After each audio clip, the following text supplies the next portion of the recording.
When it rains or doesn't rain for Louisiana farmers, it rains or doesn't rain here. That's why the fields at the Dean Lee Research and Extension Center offer a perfect tool for researchers to find the perfect plant for Louisiana farmers. The history of the New Llano colony is one that is both complicated and romantic. An idea that came out of California, found its way to West Louisiana, and grew into one of, if not the largest social experiment of the 20th century. A history that still lives on today. News Channel 5's Matt Jordan is out near Nachman Elementary. It looks like there's a lot of trick-or-treaters out there, Matt, even with the day change. Thanks, Kathleen. It's not quite Halloween yet, but that's not stopping a lot of these little ghouls and goblins from getting the candy that they deserve. We're out near Nachman Elementary in Alexandria, and it looks like the holiday's off to a pretty good start, besides a little bit of drizzle, but that's not really stopping anyone. As we mentioned, much of the trick-or-treating throughout central Louisiana has been rescheduled to tonight, with the exception of a few places, because of the possibility of severe weather tomorrow. Now, we just got a little rain, a little bit of wind, not too bad right now, but looking pretty good, and looks like people are enjoying it, maybe adding an umbrella to their costumes. Some art students were getting into the holiday spirit today, paintbrushes in hand. A group from Holy Savior Menard was decorating the windows of Tunks Cypress Inn. From morning to afternoon, the high school artists were painting festive scenes for customers to enjoy. For the students, it's become a holiday tradition. At J.I. Barron Elementary School, teachers are telling parents to use this list for school supplies. But the Rapides Parish School Board website says to use this list, and the two are very different. First on 5 tonight, we look to Washington, where again there is no sign of a deal in the showdown over the government shutdown. Well, first on 5, a quiet Friday in Avoyelles Parish was dramatically changed the day after threats were made at Marksville High School. News Channel 5's Matt Jordan was in Marksville. He now joins us at the live desk with more about what happened. Matt? It was a scene of chaos outside Marksville High School and Elementary as concerned parents gathered to learn any news they could about their children. But when families were finally reunited, it was time to look back on the response of the school. From carpenters to plumbers, masons to electricians, the 1023rd is developing a toolkit of skills that they can use when they make the transition to civilian life. The Louisiana State Penitentiary is more than just the Angola Rodeo. With a new warden came a new philosophy, correcting deviant behavior through moral rehabilitation. And Tom, it looks like most of the viewing area is pretty much through the worst of it so far. Although, especially from here westward, I think we're pretty much through with it. Eastward, there's still some potential for severe weather. The Bufords say they start working on their haunted house months ahead of time, but the real reward comes when family visits for Halloween. Now, I have one question for everybody here. Is everybody having a good time? You can hear it. There's tons of live music, excellent food. You can smell it. The buzz is in the air. This is shaping up to be a great time. Prisoners in Cottonport reunited with their loved ones to celebrate the season. Every year, the Avoyelles Parish Women's Correctional Center invites children of offenders to meet Santa and pick a gift for Christmas. The program allows offenders a chance to reconnect with their families and gives the children something to smile about.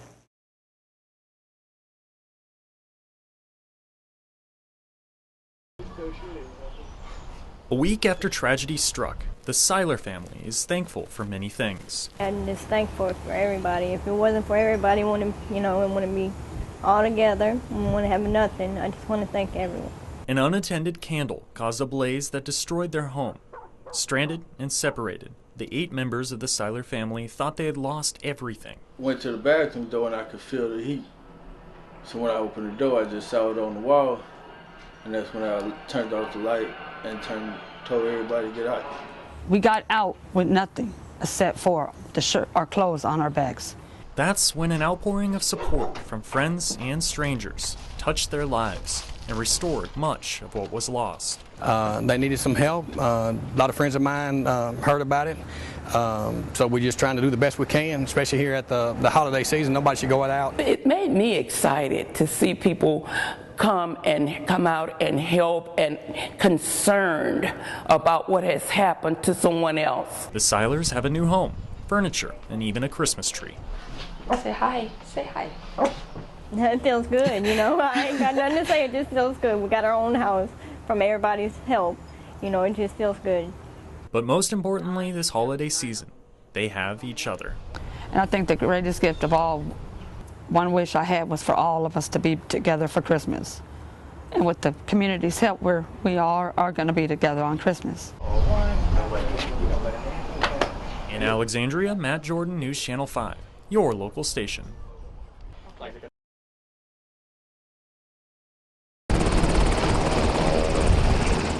Being a Black Hawk pilot in the Fox Company is a lot like being part of a military family. Once you get in, you realize, wow, it's a family, and especially Fox Company right now, they're on fire. It's a real close-knit group of guys. We ride four-wheelers, we go to each other's houses, we know each other's families. It's really something special right now in the Louisiana National Guard to be a part of Fox Company. For Chief Warrant Officer Dave Strother, the concept of family is a little more literal. Dave's son DJ is a specialist with the Fox Company. But that doesn't mean his father is taking it easy on him. He's making his way. It's funny. I see a lot of the same traits in me and a lot of the mistakes he's making, I made coming up, but he's going to learn it on his own. He's got to learn it on his own. I can't do it for him. It's more of an older brother relationship. We have fun together, but when it comes down to it, the older brother still grabs you around the neck and throws you out in the yard and lets you know how it is. But the decision to follow in his father's bootprints came easy for DJ. About 3.5 years ago, I signed, I raised my hand, and got welcomed into the Guard. And it was a decision that ultimately brought a father and a son closer together. I think like any parent, you know, it's proud moments. When you see him doing things that you've had to go through, the hard times he's having, the good times he's having, man, it makes your heart swell with pride. It really does. And while DJ still has a long path to follow if he hopes to fly medevac missions next to his father, the 24 years Dave has been in the Guard made and continue to make a strong impression on his son. I've known a lot of these guys all my life, really, and it's always been a family to me. It's always been something I have looked at and always wanted to do. And it's a great honor to be able to do this, especially by my dad's side. And sometimes when you get down and working hard in a hurricane and you just get tired and you know, you're at your end, you look over there and there sits your son, he comes up and you can talk about something else, get away, it's an honor. It really is, and he's going to make it. It was time for a new adventure, and while my dart shooting skills may have been a bit rusty, I think I hit Texas. Yep, that's Texas. Yep. I eventually found a target. Looks like we're going to New Llano. Geographically, where the city of Leesville ends, the town of New Llano begins.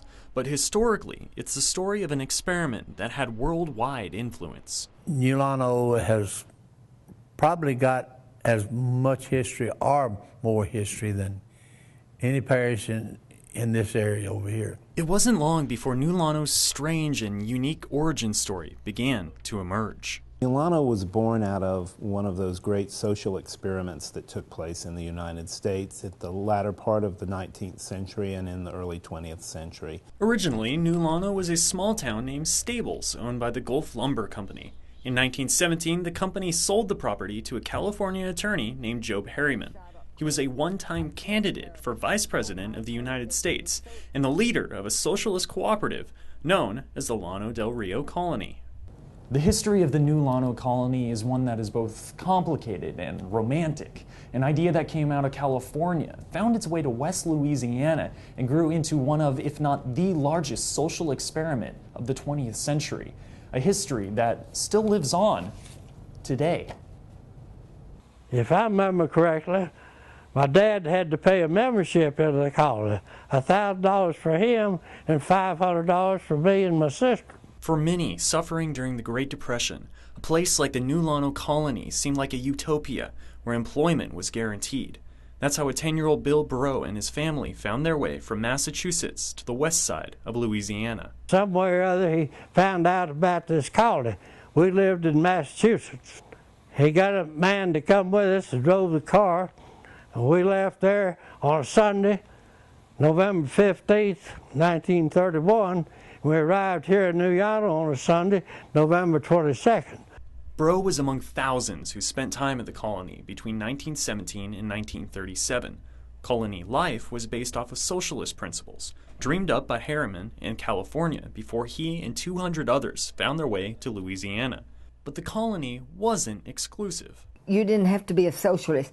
As I understand, they're just 3 or 4 of the people were socialists. Their ideas, radical at the time, became social norms after the Depression. They brought about changes like Social Security, fair labor practices, a 40-hour work week, not using child labor. So when they appeared radical at that time, they were the type of people that led efforts that helped to create life, aspects of life that are better for all of us today. But the colony wasn't immune to the times, and financial disputes eventually led to the downfall of the utopia of West Louisiana. Well, they lost it. No, they fought for years and spent a lot of money. They really did spend money that they didn't have, trying, to hire attorneys to fight the system. Paving the way for the future of the town we know now, but not without leaving behind a rich history. With Talk of the Town from New Lano, I'm Matt Jordan, News Channel 5, your local station.